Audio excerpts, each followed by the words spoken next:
आइए, सुनिए, देखिए, समझिए सनातन सत्य। जैसी दृष्टि वैसी सृष्टि, दृष्टि विज्ञान। कुदरत, कुदरती रचना एवं कुदरत के कानून से शाश्वत सुख की प्राप्ति। जोधपुर के परम पूज्य महात्मा उपासक प्रोफेसर डॉक्टर सोहन राज तातेड़ के निर्देशन में सनातन सत्य। जैसी दृष्टि वैसी सृष्टि, दृष्टि विज्ञान।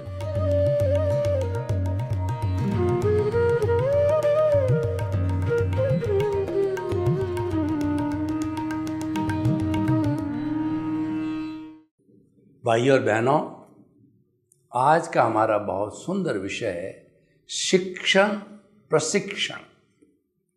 शिक्षण का अर्थ होता है थ्योरी, शिक्षा दी जाना, कोई सिद्धांत को बताया जाना, पढ़ाया जाया जाना और किसी भी विषय के बारे में पूरी व्याख्या करना।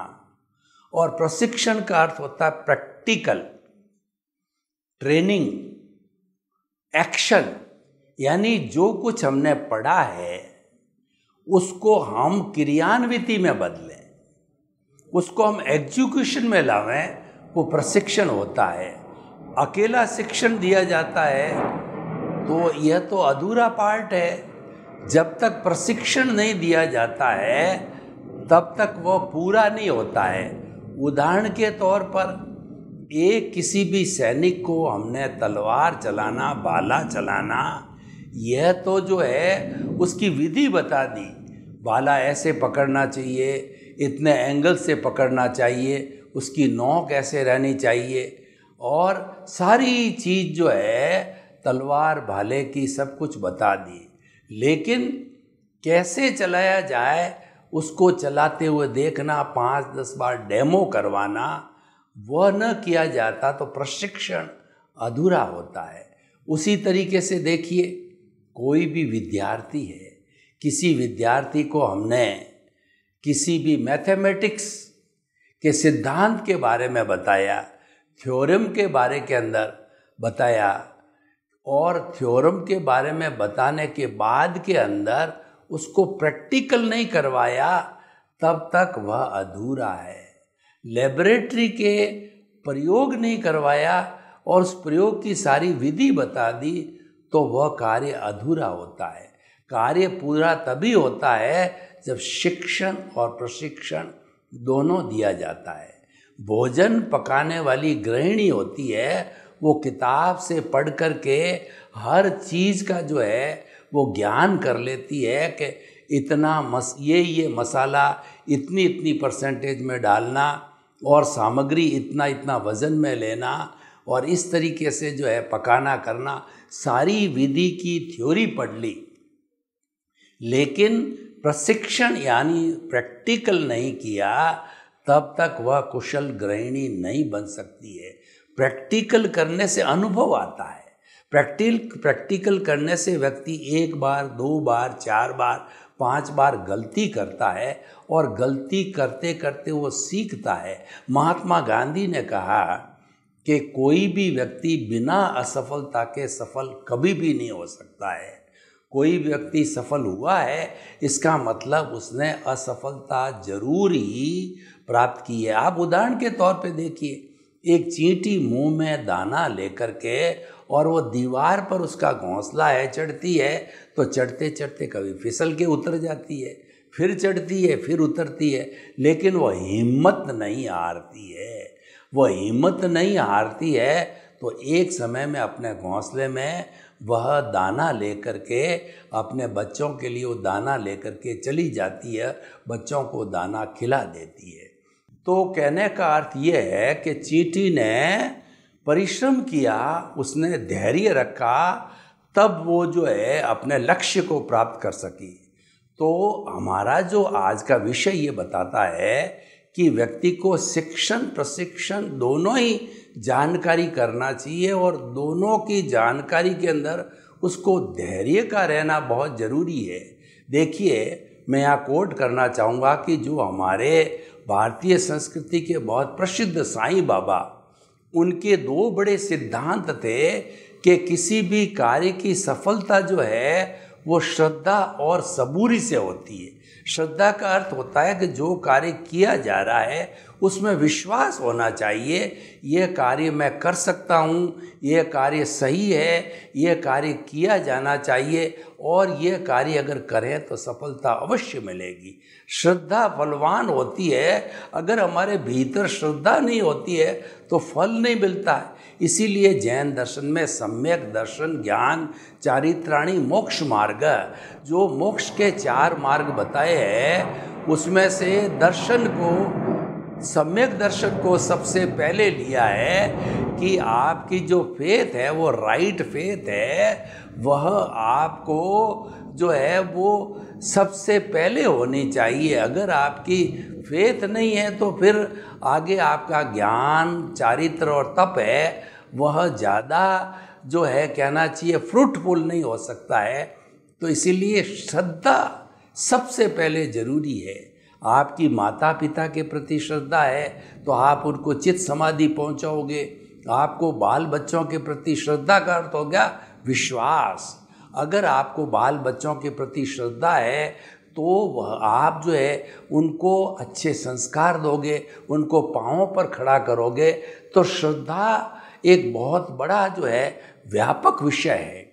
श्रद्धा का अर्थ होता विश्वास, भरोसा और उसके प्रति करुणा के भाव, दया के भाव, तरक्की करने के भाव, दायित्व समझना, ये सभी जो है श्रद्धा से जुड़ा हुआ है। श्रद्धा हमारी भारतीय संस्कृति का एक अति उत्तम गुण है, ये बहुत बड़ा मूल्य है।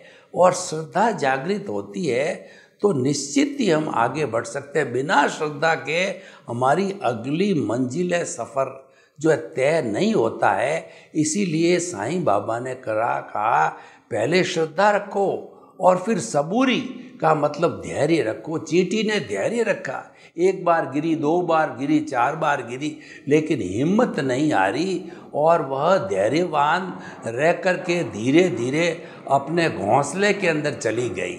उसी तरीके से देखिए, एक कबूतरी होती है तो उसका जब चूजा उड़ने लगता है तो उसको 1 बार उड़ाती है, 2 बार उड़ाती है, गिरता है और जो है आगे बढ़ता है और वो गिरते गिरते जो है सीख जाता है और फिर जो है उड़ने में वो पारंगत हो जाता है। ठीक उसी तरह से हमारे जीवन का कोई भी क्षेत्र हो, हर क्षेत्र के अंदर जब हम प्रैक्टिकल करने बैठते हैं, जब कार्य को उसको वर्किंग शेप देते हैं, जब उसकी हम एग्जीक्यूशन में आ जाते हैं तो वह धीरे धीरे सफलता असफलता के साथ साथ में हमारी पूरी प्रैक्टिस हो जाती है, हम पारंगत हो जाते हैं। इसीलिए कहा गया है कि करत करत अभ्यास के और जड़मती होत सुजान और रसरी आवत जान के और सल पर पड़त निशान। यानी कि जो अभ्यास करते करते व्यक्ति जो है पारंगत होता है। पुराने ज़माने के अंदर जब कुएं से पानी चड़स के द्वारा खींचा जाता था तो बैल या ऊंट जो होता है वो टेपर फॉर्म में ज़मीन के नीचे खड्डे में जाते थे और रस्सी जो है वह चड़स के पास रखे हुए पत्थर के ऊपर से गुजरती थी। बार बार रस्सी के गुजरने से उस पत्थर पर भी सल यानी निशान पड़ जाता था। तो इसीलिए जो है वो करते करते उसमें भी छेद हो जाता था। तो मनुष्य अभ्यास करते करते असफलता प्राप्त करते करते वो निश्चित सफलता को जाता है। भगवान कृष्ण ने भी गीता में क्या कहा कि तुम कर्म योग करो, कर्म योगी बनो। कैसा कर्म करना? निष्काम कर्म करना। देखिए, हम जब जन्म लेते हैं, मृत्यु को प्राप्त करते हैं, उसके बीच में एक क्षण भी ऐसा नहीं आता है हम कर्म नहीं करते। जब हम रात को नींद में सो जाते हैं तब अवचेतन मन है हमको जो है वो बहुत तरह के स्वप्न दिखाता है। यानी नींद में भी जो है वह जो है वो नींद में भी वो काम करना नहीं छोड़ता है। क्योंकि काम करना जो हमारी नियति है और वो हमको करना ही पड़ेगा। तो हम काम कैसे करें? जीवन भर काम करना है और करना नहीं, करना ही पड़ेगा, उसमें बाध्यता है। हम पीछे से लेकर के आते हैं, वही हमारा जो है संजोग, और कहना चाहिए कि वही हमारी नियति है, करना ही पड़ेगा। तो कैसे करें? तो भगवान कृष्ण ने गीता में कहा कि निष्काम कर्म करो, कर्म करते रहो, फल की इच्छा मत रखो। फल की इच्छा जो ही आपने की, आपने एक बार काम किया, सफलता नहीं मिली, निराशा हुई, दूसरी बार किया, नहीं मिली, निराशा हुई, आप 3-4 बार वो काम करके काम छोड़ दोगे कि मुझे सफलता तो मिलती नहीं है, मैं क्यों करूं। पर अगर आपने यह जो है उसूल बना रखा है कि मुझे तो कर्म करना है क्योंकि मेरी नियति है, फल की इच्छा मुझे नहीं करनी है, चाहे सफलता मिले या असफलता मिले, duty is for the sake of the duty. चिंतन का अर्थ यह है कि सबसे पहले आपको करना क्या है उसका विचार करो, वह चिंतन होता है। उदाहरण के तौर पर आप देखिए कि मुझे करोड़पति बनने के लिए फैक्ट्री लगानी है, यह चिंतन हुआ। फिर मनन करो कि मैं फैक्ट्री किस चीज़ की लगाऊं, मेरी एजुकेशन कौन सी इंजीनियरिंग के अंदर की हुई है, केमिकल में है कि कंप्यूटर में है, मैकेनिकल के अंदर है कि इलेक्ट्रिकल में है। जिसमें आपकी इंजीनियरिंग की हुई है, जिस सब्जेक्ट को आप जानते हो, उसकी फैक्ट्री लगाओ। फिर मनन करो कि उसकी फैक्ट्री में भी बहुत सी लाइन है, तो उसमें से किस किस के अंदर कितना मुनाफा है और कौन सी मेरी बजट में है और कहाँ पर इसका मार्केट है और कहाँ पर जो है इसको आराम से बेचा जा सकता है बिना तकलीफ से। ये सारा मनन है। आपने चिंतन किया, मनन किया, पेपर्स तैयार किए, लैंड रिक्वायरमेंट्स किया, लोन लिया, या आपका पैसा करके फैक्ट्री खड़ी, पहले तो शेड बनाए, फिर उसके बाद में मशीनरी लगाई, और फिर है वो निध्यासन। निध्यासन का अर्थ हो गया आप प्रोडक्शन में ले आए, प्रोडक्शन में ला करके मास प्रोडक्शन किया, मैन्युफैक्चरिंग करके आपने मार्केटिंग चालू की, आपने माल को बेचा और उससे पैसा प्राप्त किया और उसमें से आपको प्रॉफिट मिला और उस प्रॉफिट से आप करोड़पति बन गए। तो आप देखिए ये पूरा हो गया चिंतन, मनन और निध्यासन। तीनों के करने से हमको रिजल्ट मिला। तो उसी तरह से शिक्षण प्रशिक्षण भी उसी से ही जुड़ा हुआ है कि अकेला प्रशिक्षण से कुछ नहीं होता। एक व्यक्ति जो है बहुत अच्छा प्रशिक्षण ले लेता है कोई भी काम करने का, लेकिन उसको थ्योरी ध्यान नहीं है कि ये चीज़ करने से क्या हो। जैसे डॉक्टर है, डॉक्टर अच्छी सर्जरी कर सकता है, लेकिन उसके पास में जो है थ्योरी का नहीं है कि उसकी क्या साइज है, जो अब वो कार्य कर रहा है वो कैसे फंक्शन कर रहा है, उसकी एनाटॉमी क्या है, फिजियोलॉजी क्या है।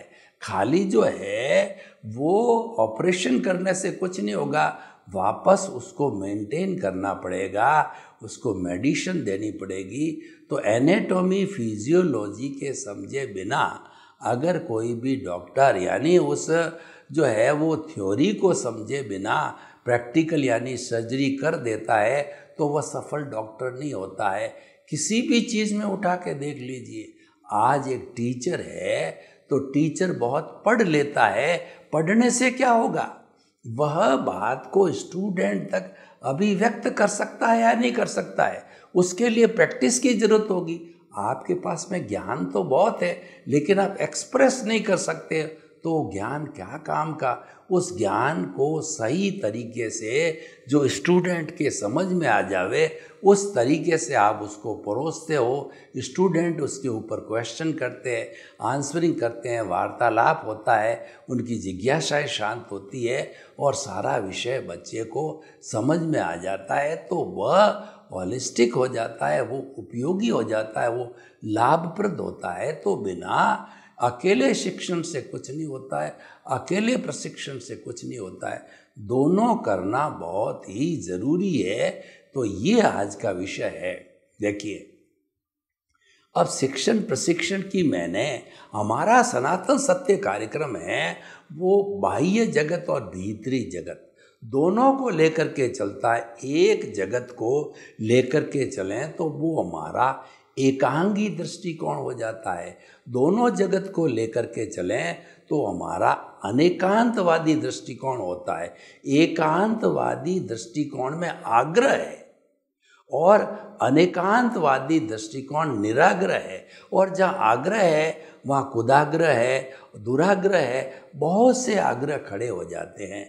लेकिन जहाँ पर अनेकांत का दृष्टिकोण आ जाता है कि भाई ये मेरी भी आइडियोलॉजी है, मेरा भी चिंतन है, मेरा भी विचार है और मेरी भी सोच है, तब क्या आप रिलेटिव बन गए और आप ये कहते हो कि नहीं मेरी सोच ही सही है, मेरा वक्तव्य ही सही है, मेरा धर्म ही सही है, मेरा धर्म ही केवल मुक्ति में भेज सकता है और यहाँ आओगे तो ही मुक्ति मिलेगी वरना मुक्ति नहीं है। ये आग्रह का काम ये ही होते ही आग्रह हो जाता है, भी होते ही सापेक्ष होता है, ही होते ही एब्सोल्यूट होता है। एब्सोल्यूट व्यक्ति को किसी को बनने के लिए उसमें योग्यता है ही नहीं।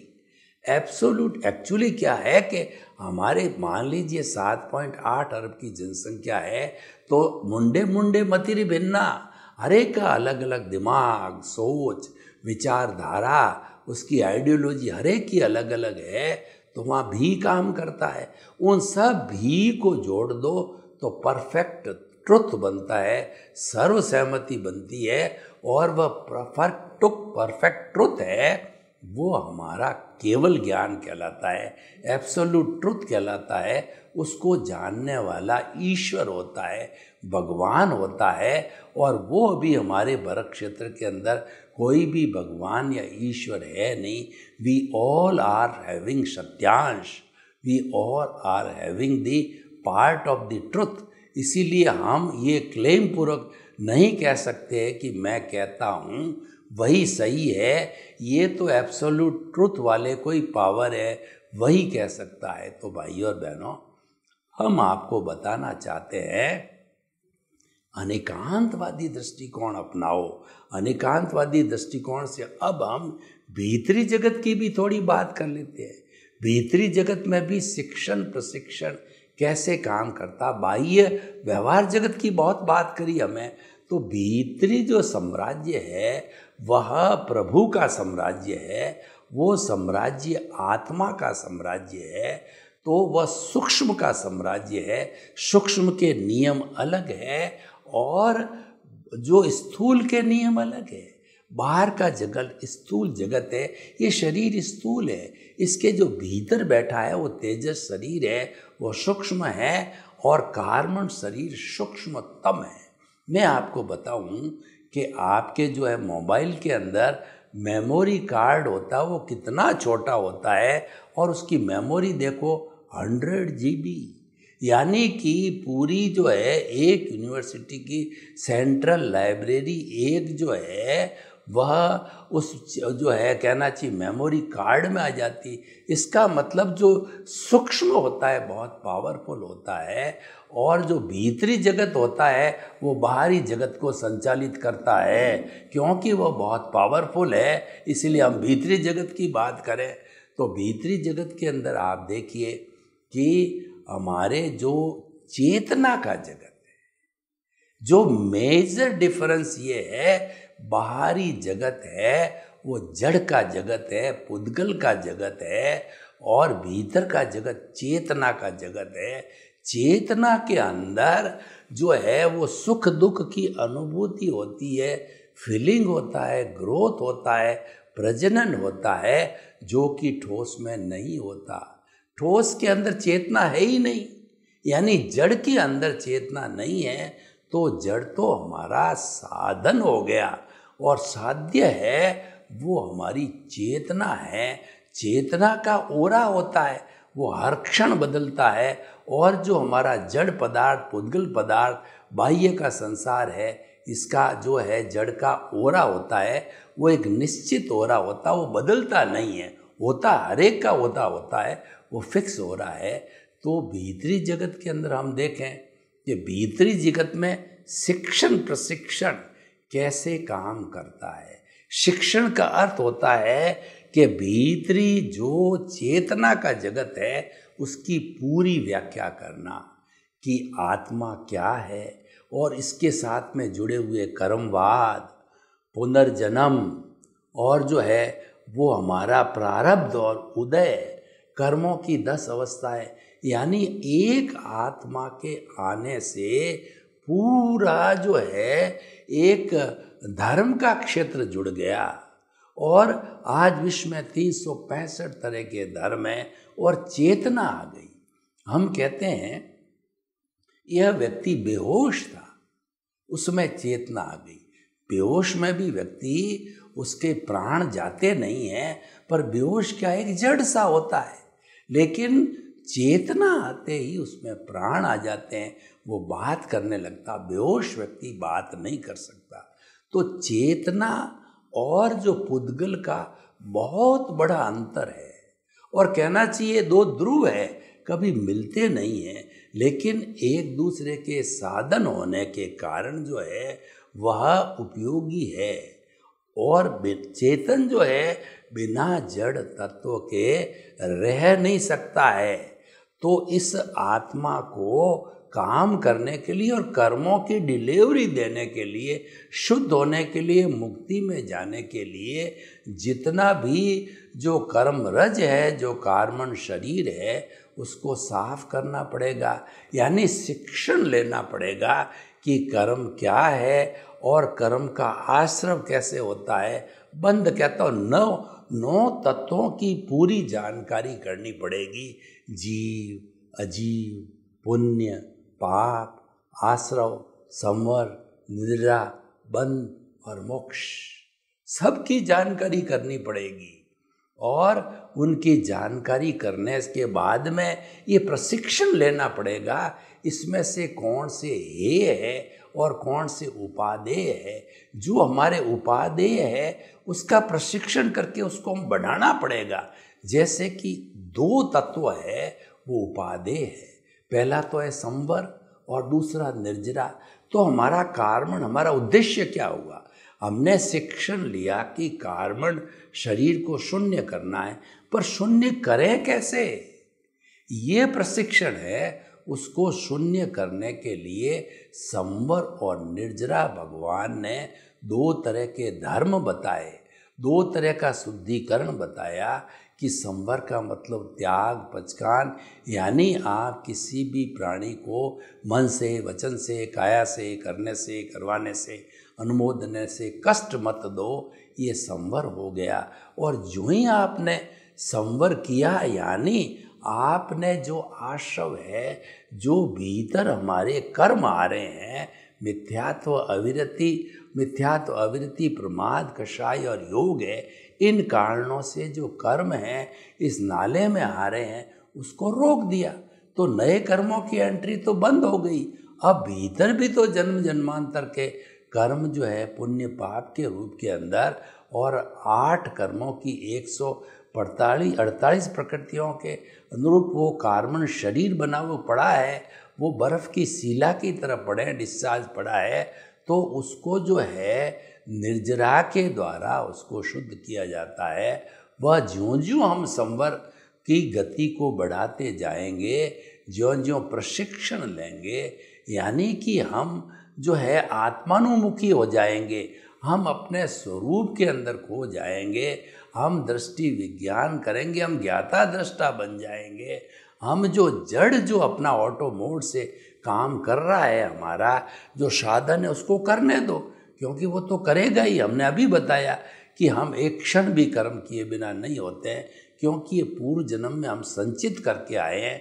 ये संचित कर्म है, तो संचित कर्म है, इस जन्म के अंदर उदय और प्रारब्ध आएगा। तो जो हमने चार्ज किया था इस जन्म में वो डिस्चार्ज आएगा, तो डिस्चार्ज चलता रहेगा, क्योंकि अब हमने जन्म लिया और हमने संवर कर दिया, हमने आश्रम के नाले को बंद कर दिया। यानी कि जो है हम ज्ञानी पुरुष से ज्ञान लेके कर्ता पद जो कि हमारा कर्मों का बंधन करने वाला था, कर्ता पद को छोड़ करके, ऑनरशिप डूअरशिप को छोड़ के हम आत्म पद पर बैठ गए, तो इसका अर्थ ये हुआ कि हमने सम्यक दर्शन की प्राप्ति कर ली, हमने ज्ञान की प्राप्ति कर ली। तो ज्ञान की प्राप्ति करके हम आत्मपद यानी उस अपने स्वरूप के अंदर चले गए। स्वरूप को जाने का मतलब कि ज्ञाता दृष्टा हमारी जो प्रवृत्ति चल रही है, क्योंकि हम उसके साथ के अंदर एक मेक एकाकार होकर के जुड़े हुए हैं, तो हम छोड़ नहीं सकते किसी को। तो जो चल रहा है उसको जो है हमने खाली जानते रहे, देखते रहे और आगे चलते रहे, तो भीतर का प्रशिक्षण मिला।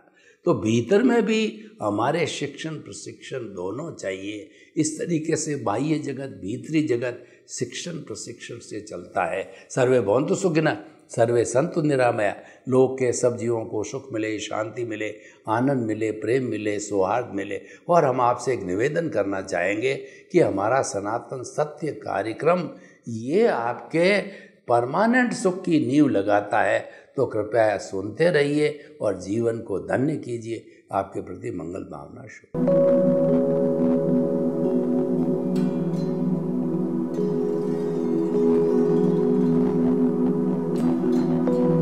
एक ऐसा अंतर्राष्ट्रीय ख्याति प्राप्त मानव जो गुरु प्रेरणा से पिछले 20 वर्षों से वानप्रस्थ जीवन जीते हुए 24 घंटे मानवता की सेवा में संलग्न है।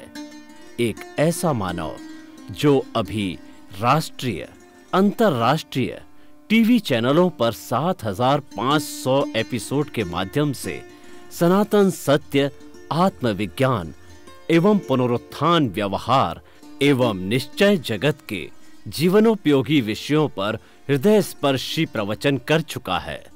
उस मानव का नाम है महात्मा उपासक प्रोफेसर डॉक्टर सोहन राज तातेड़। प्रोफेसर तातेड़ द्वारा योग, दर्शन, शिक्षा विषयों पर रचित पीएचडी स्तर के 250 शोध ग्रंथ भारत के 100 प्रतिष्ठित विश्वविद्यालयों में शोधार्थी पढ़ रहे हैं तथा वे सभी शोध ग्रंथ वहां की सेंट्रल लाइब्रेरियों में उपलब्ध हैं। महात्मा सोहन राज ने अभी तक हजारों स्कूलों, कॉलेजों, विश्वविद्यालयों एवं संस्थाओं में सेमिनार, वर्कशॉप, कैंप लगाकर लाखों विद्यार्थियों को योग, दर्शन, शिक्षा का प्रशिक्षण देकर उन्हें सुसंस्कारित किया। डॉक्टर तातेड़ ने भारतीय संस्कृति उत्थान के 4000 से अधिक समसामयिक विषयों पर आर्टिकल लिखकर ऑनलाइन जर्नल, पत्रिकाओं, वेबसाइट्स पर प्रकाशित किया, जिसका उपयोग लाखों पाठक कर रहे हैं। उपासक तातेड़ के 5000 से अधिक आज का सुविचार, आज का शुभ संदेश, आज का मंगल भावना योग आदि चिंतन websites, Twitter, blogger, Facebook, YouTube माध्यमों से लाखों लोग अपना जीवन निर्माण कर रहे हैं। मानवता के मसीहा ऐसे महामानव महात्मा सोहन राज तातेड़ के प्रोफाइल को अभी तक विश्व के 20 लाख दर्शक यूट्यूब पर, 12 लाख गूगल पर एवं लाखों दर्शक फेसबुक, ब्लॉगर, ट्विटर और इंस्टाग्राम पर देख चुके हैं।